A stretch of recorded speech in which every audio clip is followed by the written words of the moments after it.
ഇത് നമ്മൾ കുറച്ചിങ്ങോട്ട് നമ്മളിങ്ങോട്ട് വീട്ടിൽ വന്ന സമയത്ത് ഒരു കുറച്ച് കുറച്ച് കൊഞ്ച് കിട്ടി. ജസ്റ്റ് നമുക്ക് വെക്കാൻ അറിയാമെന്നല്ല, വെക്കാൻ അറിയാം. നമ്മൾ എന്താ ഷെഫാണ്, വെക്കാൻ അറിയാം. എന്നാലും ഒന്ന് ജസ്റ്റ് നമ്മുടെ പുറത്ത് പോയി വെക്കുന്ന പോലെ ആയിരിക്കില്ല. എന്നാലും നമുക്കൊന്ന് ജസ്റ്റ് ഒന്ന് വെക്കുക. അത് നോക്കണം. ഇങ്ങനെ നിങ്ങൾക്ക് എല്ലാവർക്കും വെക്കാം. കാരണം പറഞ്ഞാൽ സിമ്പിളാണ്. ആദ്യം ഇടാൻ പറ്റില്ല, പക്ഷെ അത് നമ്മൾ അതിന് ശേഷം നമ്മൾ ഇടുന്നതായിരിക്കും എൻ്റെ വീഡിയോ.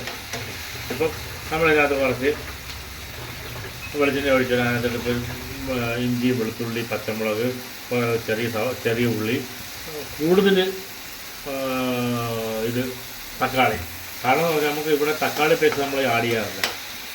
കാരണം തക്കാളി പേസ്റ്റ് കൂടുതൽ ചെയ്യുമ്പോഴാണ് ഈ സംഭവം ഇതിനൊരു പുളിപ്പൊക്കെ കിട്ടുന്നത്. ഇത് കൂടുതൽ നമ്മൾ തക്കാളിയാണ് ചെയ്തേക്കുന്നത്. ഇത് നല്ലൊന്ന് വാടിയതിന് ശേഷം നല്ലൊന്ന് വാടും.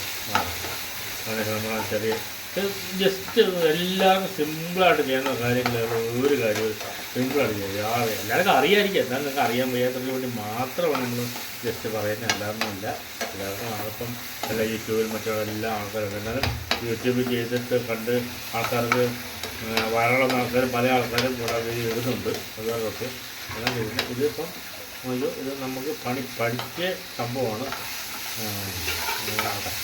ഇതിനകത്തോട്ട് ജസ്റ്റ് കുറച്ച് മഞ്ഞൾപ്പൊടി ആഡ് ചെയ്യുക. അതിനുശേഷം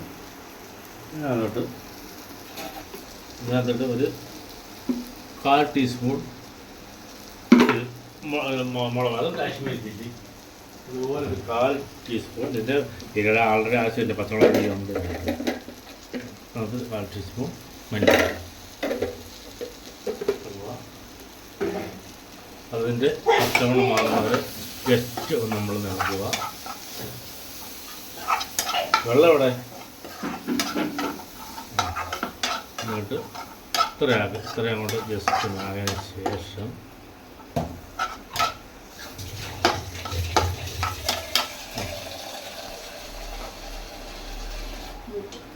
കുറച്ച് കരിവേപ്പ് ആഡ് ചെയ്യുക. ഇത് ആ പ്രോൺസ് ഒന്ന് വേകാൻ വേണ്ടിയുള്ള മാത്രം ശകലം വെള്ളം ഒഴിക്കുക.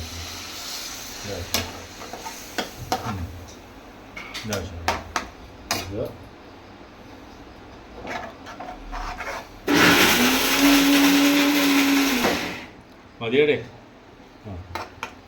അപ്പോൾ ഇത് ചെത്ത വെള്ളത്തിലാണ്. അതിനകത്തോട്ട് നമുക്ക് കുറച്ച് പെപ്പർ കുരുമുളക് കുറച്ച് വരുന്ന മസാല.